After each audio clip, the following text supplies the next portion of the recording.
Hello, आइए बच्चों शुरुआत करते हैं। हिंदी कक्षा 10 काव्यखंड के पहले लेसन से। सूरदास जी की रचना है पद। सूरदास जी के पद हैं ये, जो उनकी प्रमुख रचना सूर सागर से लिया गया है। सूर सागर में 1.25 लाख पदों की रचना थी, परंतु उनमें से 5,500 पद ही प्राप्त हुए। अन्य कुछ प्रमुख रचनाएं सूर सारावली, साहित्य लहरी भी सूरदास जी की हैं। आइए पहला पद देखते हैं। इसमें उन्होंने प्रभु की वंदना की है। कहते हैं, चरण कमल बंदऊं हरि राई। चरण कमल रूप अलंकार है। चरण कमल बंदों वंदना करता हूँ हरि राई, ईश्वर के चरण कमलों की मैं वंदना करता हूँ। सूरदास जी कहते हैं, मैं ईश्वर के चरण कमल की वंदना करता हूँ। जाकी कृपा पंगु गिरि लंघै, अंधे को सब कुछ दर्शाई। जाकी कृपा, जिसकी कृपा से पंगु लंगड़ा, गिरि पर्वत लंघै लांघ सकता है, यानी जिसकी कृपा से लंगड़ा व्यक्ति भी पर्वत लांघ जाता है। अंधे व्यक्ति को सब कुछ दर्शाई, सब कुछ दिखाई देने लगता है। बहिरो सुने गूंग पुनि बोले, रंक चले सिर छत्र धराई। कोल्ड हो गया है, बहुत ज्यादा रहन नहीं निकल रही है, फिर भी देखिए। बहिरो सुने, बहरा व्यक्ति सुनने लगता है। गूंग पुनि बोले, गूंगा व्यक्ति भी पुनः बोल उठता है। रंक अत्यंत गरीब व्यक्ति को रंक कहते हैं। चले सिर छत्र धराई, सिर राजाओं के सिर पर छत्र होता है, अर्थात अत्यंत गरीब व्यक्ति भी राजा बन जाता है। सूरदास स्वामी करुणामय, बार बार बंदों तिहि पाई। सूरदास जी कहते हैं, मेरे वो स्वामी करुणामय अर्थात दया के सागर हैं। बार बार बंदों तिहि पाई, तिहि माने उन्हीं के, पाई माने पैरों की, मैं बार बार उन्हीं के पैरों की वंदना करता हूँ। चलिए, ये आपका पहला पद कंप्लीट हुआ। दूसरा पद देखते हैं। अभिगति गति कछु कहत न आवे। अभिगत, जिसे देखा नहीं जा सकता है, उसके बारे में कुछ कहा नहीं जा सकता है। अभिगत कौन है? ईश्वर की स्थिति के बारे में कुछ कहा नहीं जा सकता है। पहले लाइन में सूरदास जी कहते हैं, ईश्वर की स्थिति के बारे में कुछ कहा नहीं जा सकता है। ज्यों गूंगे मीठे फल को रस, अंतर्गत ही भावे। ज्यों, जिस प्रकार से गूंगा व्यक्ति को अगर कोई मीठा फल दे दिया जाए तो उस फल के रस का आनंद वह अंदर ही अंदर लेता है, लेकिन किसी को बता नहीं पाता है। ठीक इसी प्रकार ईश्वर की प्राप्ति होने पर व्यक्ति उसका अनुभव अंदर ही अंदर करता है, उस रस का, उस आनंद का अनुभव, लेकिन किसी से उस बारे में उसका वर्णन नहीं कर पाता है। परम स्वाद सब ही सुनिरंतर, अमित तोष उपजावे। परम स्वाद, सभी स्वादों में श्रेष्ठ स्वाद है, अर्थात ईश्वर भक्ति रस का स्वाद सभी स्वादों में श्रेष्ठ है। सब ही सुनिरंतर, हमेशा हमेशा से श्रेष्ठ है, सभी स्वादों से। अमित, कभी न मिटने वाला। तोष, संतोष, तोष का संतोष। उपजावे माने जन्म देता है, कभी न मिटने वाले संतोष को जन्म देता है। मम बानी को अगम यगोचर, सो जाने जो पावे। मम बानी, मेरी यह वाणी, अर्थात जिस बारे में मैं बात कर रहा हूँ, को अगम, जो अगम माने समझी न जाने वाली है। अगोचर, जिसे देखा नहीं जा सकता है, जिसे समझा नहीं जा सकता है, जिसे देखा नहीं जा सकता है। सो जाने जो पावे, वही जान सकता है जो उसे प्राप्त कर लेता है। रूप रेख गुण जाति जुगति बिन, निरालंब कित धावे। करें बिना आधार के आखिर किसकी बिना रूप के बारे में रेख गुण जाति पूजा युक्त विधि विधानों को जाने बगैर अगर आखिर बिना आधार के निरालंब माने बिना आधार के किसके बारे में किस प्रार्थना पूजा की जाए। इसलिए इन सब विधि अगम विचार हिताते सूर सगुन पद गावे। इन सभी न समझी जाने वाली विधियों पर विचार करने के पश्चात इसीलिए सूरदास जी ने अपने प्रभु के सुंदर पदों का गान करना प्रारंभ किया है। चलिए तीसरा देखते हैं। किलकत कान घुटुरुअनियावत। बाल्यावस्था का वर्णन किया है यहाँ पर सूरदास जी ने श्री कृष्ण की।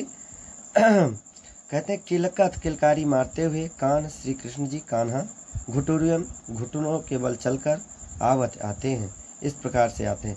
किलकत कान घुटुरुअनियावत। श्री कृष्ण जी किलकारी मारते हुए घुटने के बल चलकर आते हैं। मणिमय कनक नंद कय आंगन बिंब पकड़ी धावत। मणिमय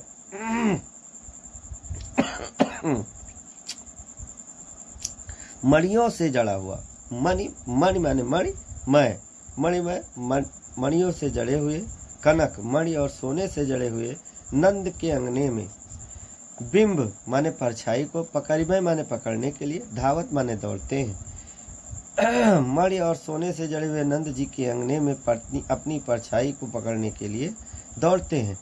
कबहू निरखी हरि आप छाह को कर सो पकड़न चाहत। कबहू कभी निरखी देख करके हरि ईश्वर श्री कृष्ण जी आप अपनी ही छाह परछाई को कर हाथ सौ से पकड़ना चाहते हैं। कभी श्री कृष्ण जी अपनी परछाई को देखकर अपने हाथ से पकड़ना चाहते हैं। किला की हंसते राजत दय दतिया पुनि पुनि तिहि अवगाहत। किला की किलकारी मारकर हंसत हंसते हैं, राजत सुंदर लगते हैं, दय दतिया आगे के दो दांत, पुनि पुनि सूरदास जी कहते हैं बार बार हंस हंस कर उन्हीं दांतों को अवगाहत दिखा रहे हैं। प्रभु बार बार हंस हंस कर उन्हीं दो दांतों को दिखाते हैं। कनक भूमि पर कर पग छाया यह उपमाइक राजति। कनक सोने स्वर्ण भूमि पर, कर हाथ पग पैरों की छाया, जो सोने जैसी भूमि पर उनके हाथ पैरों की छाया बनती है, परछाई बनती है। यह उपमा एक राजति, इसकी एक उपमा सुशोभित होती है, इससे एक उपमा सुशोभित होती है। क्या आगे बता रहे हैं। करी करी प्रतिपद प्रतिमन वसुधा कमल बैठकी साजति। करी करी प्रतिपद उनके प्रत्येक हाथ पैरों को रखने पर, प्रतिमन वसुधा अपने हृदय में, वसुधा अपने वसुधा माने पृथ्वी, पृथ्वी वसुधा वसुंधरा ये सब पृथ्वी के पर्यायवाची शब्द हैं। पृथ्वी उनके प्रत्येक हाथ पैरों के रखने पर अपने हृदय पर कमल बैठकी साजत, उनके बैठने के लिए कमल आसन बना रही है, सजा रही है। आगे बाल दशा सुख निरखी यशोदा पुनि पुनि नंद बुलावती। बाल दशा बचपन की इस स्थिति को निरख देख करके यशोदा जी बार बार पुनि पुनि बार बार नंद जी को बुलाती हैं कि आओ अपने लल्ला की इन लीलाओं को देखो। अचरा तर लय ढाकी सूर के प्रभु को दूध पियावती। अंतिम लाइन में सूरदास जी कहते हैं, इसके पश्चात उनकी माँ उन्हें गोद में उठा लेती हैं और आंचल के नीचे ढककर मेरे प्रभु श्री कृष्ण को दूध पिलाने लगती हैं। चलिए नेक्स्ट देखते हैं बच्चों। यहाँ पर श्री कृष्ण जी का हठ दिखाया गया है, अपनी माँ से हठ करते हैं। मैं क्या हठ करते हैं? मैं अपनी सब गाय चरई हूँ। श्री कृष्ण जी कहते हैं, हे माँ अब से अपनी सभी गायों को मैं ही चराऊंगा। प्रात होत बल के संग जई हो, तेरे कहे न रहियो। कहते हैं प्रात होत, सुबह होते ही बलदेव भैया बलराम जी के कह रहे अपने भैया बलदेव के संग साथ में जाऊंगा। कहने सुबह होते ही मैं अपने भैया बलदेव के संग जाऊंगा। तेरे कहे न रहियो, हे माँ तेरे कहने से अब मैं घर पर नहीं रहूंगा। ग्वाल बाल गाइन के भीतर, न कहूँ डर नहीं लागत। ग्वाल बाल गायों के भीतर बीच में न कहूँ जरा सा भी डर नहीं लगता है। श्री कृष्ण जी कहते हैं हे माँ मुझे ग्वाल बालों और गायों के बीच में जरा सा भी डर नहीं लगता है। आज न सोवो नंद दुहाई, रहनी रहोगो जागत। कह रहे कृष्ण जी कह रहे हैं यहाँ पर आज न सोऊं, आज मैं सोऊंगा नहीं। नंद दुहाई, मुझे नंद बाबा की कसम है। अपने माँ से श्री कृष्ण जी कहते हैं यशोदा से कि आज मैं सोऊंगा नहीं, मुझे नंद बाबा की कसम है। रह नहीं रहूंगा जागत, पूरी रात आज मैं जागता ही रहूंगा। और ग्वाल सब गाय चरई है, मैं घर बैठो रही हूँ। क्या सभी ग्वाल बाल गायों को चराएंगे और मैं घर पर ही बैठा रहूंगा। तब अंतिम लाइन में उनकी माँ कहती हैं सूर श्याम तुम सोए रहो, अब रात जान में दई हो। उनकी माँ कहती हैं, सूरदास जी कहते हैं, उनकी माँ कहती है हे मेरे श्याम सलोने तुम अब सो जाओ, सुबह होते ही मैं तुम्हें जाने दूंगी। अगला देखते हैं। अगले पद में श्री कृष्ण जी शिकायत कर रहे हैं। शिकायत का भाव इसमें मैया हम न चरई हम गाय। श्री कृष्ण जी अपनी माँ से कहते हैं हे माँ अब मैं गाय नहीं चराऊंगा। सिगरे ग्वाल घिरावत मोसो, मेरे पाई पिराए। मैया हम न चरई हम गाय। सिगरे सभी ग्वाल बाल घिरावत हकवाना, करें मुझे मोसो मुझसे ही सभी ग्वाल बाल गाय हकवाते हैं। मेरे पाँव पिराए, मेरे पैर दर्द होने लगते हैं। जौन पतियाए पूछ बल दाऊहे, अपनी शाह दिवाए। जौन पतियाए, पतियाए माने विश्वास होना। यदि आपको मेरी बात पर विश्वास नहीं है, पूछ बल दाऊहे तो बलदेव भैया से पूछ लीजिए। अपनी शाह दिवाए, लेकिन माँ अपनी कसम देकर उनसे पूछना नहीं, वो भी झूठ बोल जाएंगे। श्री कृष्ण जी कहते हैं कि अगर मेरा विश्वास नहीं है तो बलदेव भैया से पूछ लीजिए, लेकिन अपनी कसम देकर पूछना नहीं, वो भी झूठ बोल जाएंगे। यह सुनी माई यशोदा ग्वालनी, गारी देती रिशाई। यह सुन करके माँ यशोदा ग्वाल बालों को गुस्सा करके गालियां देने लगती हैं। मैं पठवती अपने लरिका को, आवे मन बहराए। कहती हैं मैं तो अपने बालक को भेजती हूँ कि थोड़ा मन बहला आए। मैं पठवती अपने लड़का को, मैं तो अपने बालक को भेजती हूँ कि थोड़ा मन बहला आए, आवे मन बहराए। सूर श्याम मेरो यति बालक, मारत ताहि रिंगाए। सूरदास जी कहते हैं, उनकी माँ कहती है मेरा श्याम इतना कोमल शरीर वाला है, उसे दौड़ा दौड़ा कर सभी मार लेते हैं। मारत ताहि रिंगाए, रिंगाए माने दौड़ाना। चलिए बच्चों नेक्स्ट देखते हैं।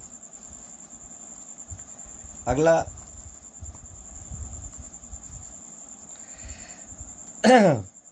अगला पद, सभी सखियां आपस में बात करती हैं कृष्ण जी की मुरली चोरी करने के बारे में, उस पर है देखिए पढ़ते हैं। सखीरी मुरली ली जय चोरी। कहती है सखियों चलो श्री कृष्ण की मुरली चोरी कर ली जाए। जिन गोपाल कीन्हे अपने बस पी, सबन की तोरी। जिसने श्री कृष्ण को अपने वश में कर लिया है, हम सभी के प्रेम को तोड़ करके। छिन एक घर भीतर, निशिबासर धरत न कबहूँ छोरी।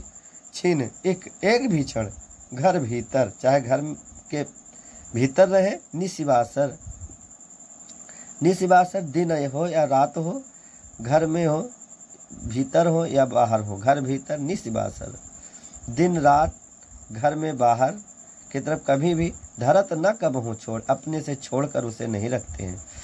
कबहू कर कबहू अधर निकट कबहू खोसत जोर, कभी कर माने हाथ, कभी हाथ में लिए रहते हैं, कबहू अधरन कभी होंठ से लगाए रखते हैं, कटी माने कमर में, कबहू खोसत जोर कभी अपने अंग से लगा करके कमर में उसको लगाए रखते हैं। ना जानो कछु मेली मोहिनी राखे अंग अंग भोरे, गोपियाँ आपस में बात करती हुई कहती हैं ना जानो कछु मेली मोहिनी, कि कितनी उनको प्रिय है मुरली, कितनी उनको प्रिय है। राखें अंग अंग भोर, कि उसे अपने अंग अंग से लगा कर रखते हैं। सूरदास प्रभु को मन सजनी बांध्यो राग की डोर, सूरदास जी कहते हैं, गोपियाँ आपस में कहती हैं कि वो श्री कृष्ण के मन की सजनी बन गई है और उसने श्री कृष्ण को अपने मधुर राग की डोर में बांध रखा है। चलिए अगला देखते हैं। यहाँ पर श्री कृष्ण जी अपना दुख व्यक्त कर रहे हैं कि हे उद्धव, मुझे ब्रिज भुलाए से भूलता नहीं है। कहते हैं उद्धव मोहि ब्रिज बिसरत नाही, जुकाम है, लय अच्छे से बन नहीं रही है, फिर भी प्रयास कर रहा हूँ। उद्धव मोहि ब्रिज बिसरत नाही, हे उद्धव मुझे ब्रिज भुलाए से भूलता नहीं है। बिसरना माने भूल जाना।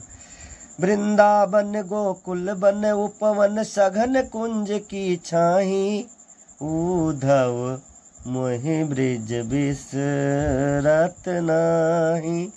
वो वृंदावन, वो गोकुल, वो वहाँ के वन और उपवन, वो घने लगे हुए वृक्षों की छाया, कुंज, कुंज का मतलब होता है सुंदर छोटे बगीचे, वो घने लगे हुए वृक्षों की छाया। प्रात समय माता जसुमती अरु नंद देखी सुख पावत, करे सुबह होते ही माँ यशोदा और नंद बाबा को देखकर जो सुख मिलता था। माखन रोटी दहव सजायो अति हित साथ खवावत, करें कि माखन रोटी दही और सजाओ अति हित बड़े प्रेम से साथ साथ खिलाया करते थे। गोपी ग्वाल बाल संग खेलत सब दिन हसत सिरात, गोपी ग्वाल बालों के संग खेलते खेलते पूरा पूरा दिन हंसते हंसते बीत जाता था। सूरदास धन्य धन्य ब्रिजवासी जिन सो हित जदुतात, सूरदास जी कहते हैं धन्य है वो ब्रिज के रहने वाले जिनके हित के बारे में जदुतात अर्थात श्री कृष्ण जी सोचते हैं। चलिए अगला देखते हैं। अब इसमें प्रसंग है उद्धव आए हैं, गोपियों से कहते हैं कि श्री कृष्ण को भूल जाओ और योग करो, परमात्मा को ध्यान करो, ये सारी बातें कहते हैं। तो उसी का जवाब इस पद में गोपियों ने उद्धव को दिया है। कहती हैं उद्धव मन न भये 10-20, कहती है उद्धव एक ही तो मन है, 10-20 तो मन है नहीं। एक हु तो सो गयव श्याम संग को अवराधयीश, कह रहे एक ही तो मन था जो श्री कृष्ण के संग चला गया है, अब किस मन से आराधना की जाए अर्थात पूजा की जाए, ईश माने ईश्वर की। इंद्री शिथिल भई केशव बिन ज्यों देही बिन शीश, सारी इंद्रियां ढीली पड़ गई हैं केशव के बिना अर्थात श्री कृष्ण के बिना। श्री कृष्ण के बिना सारी इंद्रियां ढीली पड़ गई हैं, जिस प्रकार से सिर के बिना शरीर ढीला पड़ जाता है। आशा लागी राहति तन श्वासा जीव ही कोटि बरीस, यह आशा है कि श्री कृष्ण अवश्य वापस आएंगे, इसलिए इस शरीर में सांस चल रही है। जीव है कोटि बरीस, और इस आशा में कोटि कोटि वर्षों हम सभी जी सकती हैं। तुम तो सखा श्याम सुंदर के सकल जोग के ईश, करें तुम तो श्री कृष्ण के मित्र हो और सभी योग विद्याओं को जानने वाले हो। सुर हमारे नंद नंदन बिन और नहीं जगदीश, सुधा जी कहते हैं अंतिम लाइन में गोपियाँ कहती हैं लेकिन हमारे लिए तो नंद के नंदन श्री कृष्ण के अलावा और कोई ईश्वर है ही नहीं। अगला, जब उद्धव गोपियों से श्री कृष्ण को भूल जाने, योग करने, परमात्मा का ध्यान करने की बातें करते हैं इस प्रकार की, तो थोड़ा सा गोपियों को गुस्सा आ जाता है। तो वो इस प्रकार से उनको जवाब देती हैं। देखिए, उद्धव जाहु हम, उद्धव जाहो तुम ही हम जाने। कहते हैं, हे उद्धव जाओ, तुम्हें हम जान गई। श्याम तुम्हें हो कौन ही पठयो, तुम हो बीच भुलाने। श्री कृष्ण ने तुम्हें यहाँ भेजा नहीं है, बल्कि तुम रास्ता बीच में भूल कर यहाँ आ गए हो। ब्रिज नारिन सो जोग कहत हो, बात कहत न लजाने। ब्रिज की नारियों से योग की बातें करते हो, यह बात करते हुए तुमको लाज ना आई, शर्म ना आई। बड़े लोग न विवेक तुम्हारे, ऐसे भये अयाने। ऐसा लगता है कि तुम ऐसे ही बड़े हो, तुम्हारे बुद्धि विवेक तो है नहीं, और ऐसे ही तुम ज्ञानी हो गए हो। हम सो कही लई हम सही के, जिया गुन ले हुसयाने। कह रहे, गोपियाँ कहती हैं, हमसे जो ये सब बातें तुमने कही, हम सभी ने तो सहन कर लिया। जिया गुनी ले हुसयाने, लेकिन कोई अन्य इस बात को सहन नहीं करेगा, इसलिए किसी अन्य से ये बातें ब्रिज में अब मत कहना। कहाँ अबला कहाँ दशा दिगंबर, मष्ट करो पहचाने। कहाँ हम सभी अबला नारियां, और कहाँ ये योग विद्या की स्थिति, दशा माने स्थिति, दिगंबर मिस योग, कहाँ ये योग विद्या, मस्ट माने मजाक, करो पहचाने। कहती हैं गोपियां उद्धव से कि मजाक किया करो आदमी पहचान कर। साच कहो तुमको अपनी शो, बूझत बात निदाने। कहती है, सच सच बताना, तुमको तुम्हारी कसम है, अपनी शो, तुमको तुम्हारी कसम है। बूझत बात निदाने, तुमसे स्पष्ट बात हम सभी पूछ रही हैं। सूर श्याम जब तुम ही पठायो, तब नहीं कहूँ मुस्काने। सूरदास जी कहते हैं, गोपियाँ पूछती हैं कि जब श्री कृष्ण ने तुम्हें यहाँ भेजा था, तो जरा सा भी मुस्कुराए तो नहीं थे। अर्थात तुम्हारी परीक्षा लेने के लिए यहाँ भेजा था, अगर मुस्कुराए थे तो। चलिए आगे बढ़ते हैं अगला पद। इन सभी बातों के पश्चात गोपियाँ प्रश्न कर बैठती हैं उद्धव से। ये पद उसी प्रसंग पर है। गोपियाँ प्रश्न करती हैं, कहती हैं, निर्गुण कौन देश को बासी। हे उद्धव बताओ, निर्गुण ब्रह्म, निराकार ब्रह्म किस देश का रहने वाला है, किस देश का रहने वाला है। मधुकर कही समुझाए सौहृदय, बूझति बा साच न हासी। मधुकर कही, मधुकर माने होता है भौरा, भौरा कह करके संबोधित करती हैं। अर्थात तुम हम गोपियों के बीच रस चूसने के लिए इस प्रकार की सोच को यहाँ पर व्यक्त किया गया है, इसलिए भौरा कहकर संबोधित करती हैं कि हे उद्धव, समुझाए सौहृदय, उनको समझाती हैं और कसम दे करके कहती हैं, बूझत साच न हासी। इसमें कोई मजाक नहीं, हम सभी सच सच में पूछ रही हैं। क्या पूछती हैं? को है जनक, कौन है जननी, कौन नारी को दासी। उस निराकार ब्रह्म का कौन पिता है, कौन उसकी माता है, कौन उसकी स्त्री है और कौन उसकी दासी है। कैसे बरन बेस है कैसो, कि रस में अभिलाषी। उसका रंग कैसा है, उसकी वेशभूषा कैसी है और उसको वो किस रस में आनंदित होता है। आगे बढ़ते हैं।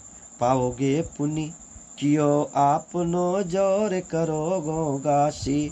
करे अब तुम्हें जो तुमने किया उसका फल मिलेगा। जोर करोगो गासी, ये तुम उपहास करोगे। आगे बढ़ते हैं। सुनत मौन होए रहव बावरो, सूर सब मति नासी। इस प्रश्न को सुन करके जैसे बावरे से हो गए, मौन हो गए, शांत हो गए। ऐसा लगने लगा कि जैसे उद्धव कुछ ना जानते हो। सुनत मौन होए रहो बावरो, ऐसा लगा कि जैसे बावरा गए, शांत हो गए। सूर सबय मतिनासी, सूरदास जी कहते हैं ऐसा लगने लगा कि उनका सारा ज्ञान नष्ट हो गया, सारी बुद्धि नष्ट हो गई। चलिए आखिरी पद है, इसमें उद्धव वापस मथुरा को जा रहे हैं, तो यशोदा जी कुछ संदेश कहने को कहती हैं कि ये संदेश ले जाकर के मेरा देवकी से कह देना। उसी पर है ये, देखिए, संदेशों देवकी सो कहियो, मेरा यह संदेश ले जाकर के देवकी से कह देना। हव तो धाय तिहारे सुत की, दया करत ही रहियो। हाँ तो धाय, धाय माँ होती है सेवा करने वाली माँ, कि मैं तो तिहारे सुत की। आप तो जानते हैं कि श्री कृष्ण ने देवकी के कोख से जन्म लिया था और उनका पालन पोषण यशोदा जी ने किया था, इसलिए अपने आप को धाय माँ बोलती हैं कि मैं तो पालन पोषण करने वाली माँ हूँ और वो तुम्हारा ही पुत्र है। अर्थात हाँ तो धाय तिहारे सुत की, मैं तुम्हारे पुत्र की पालन पोषण करने वाली माँ हूँ, लेकिन दया करत ही रहियो, लेकिन उसको मैं प्रेम करती ही रहूँगी। जतपि टेव तुम जानती उनकी, ताऊ मोहि कही आवे। जदपि टेव, मैं जानती हूँ कि सारी आदतें तुम उनकी जानती हो। ताऊ मोहि कही आवे, लेकिन फिर भी मुझसे कहे आता है, कहे बिना रहा नहीं जाता है। ऐसा प्रात होत मेरे लाल लड़ते, माखन रोटी भावे। सुबह होते ही मेरे लाडले श्री कृष्ण को माखन रोटी अच्छी लगती थी। तेल उबटनो अरुता तो जल, ताहि देख भज जाते। तेल उबटन बुकवा जैसा कहते हैं, अरु तातो, तातो माने गर्म, जल पानी। तेल बुकवा और गर्म पानी को ताहि देख, देख करके भज जाते माने भाग जाते थे। तेल बुकवा और गर्म पानी को देख कर ही भाग जाते थे। जोई जोई मांगत सोई सोई देती, क्रम क्रम करी के नहाते। फिर जो जो मांगते थे सोई सोई देती, वह वह मैं देती थी, क्रम क्रम धीरे धीरे करके तब नहाते थे। सूर पथिक सुन मोहि रैन दिनी, बढ़ो राहत उर सोच। सूरदास जी कहते हैं, पथिक से कहती हैं, पथिक कौन है? उद्धव, जो पथ तय करने जा रहे हैं, अर्थात ब्रिज से गोकुल के रास्ते को तय करने जा रहे हैं। ब्रिज से मथुरा के रास्ते को तय करने जा रहे हैं, मथुरा जा रहे हैं। तो पथिक यहाँ संबोधन किसके लिए है? उद्धव के लिए। उद्धव सूर पथिक सुन मोहि रैन दिन। हे उद्धव, जाकर के कह देना कि मुझे रात और दिन बढ़े और राहत और सोच, और माने हृदय में बढ़े और राहत चिंता बनी रहती है। ऐसा कहने, मेरे हृदय में रात और दिन श्री कृष्ण के प्रति चिंता बनी रहती है। मेरो अलग लड़े तो मोहन, मेरो अलग लड़े तो मोहन, है करत सकोच। कि मेरा लाडला मोहन कुछ मांगने में संकोच न कर रहा हो। मेरे हृदय में रात दिन ये चिंता खाए जाती है कि मेरा लाडला श्री कृष्ण कहीं कुछ मांगने में चिंता न करता हो, संकोच न करता हो, सॉरी। तो स्टूडेंट्स, ये आपका कंप्लीट हुआ सूरदास के पद। कैसा लगा कमेंट करके ज़रूर बताइए, और मेरे चैनल को सब्सक्राइब और शेयर कीजिए। Thank you.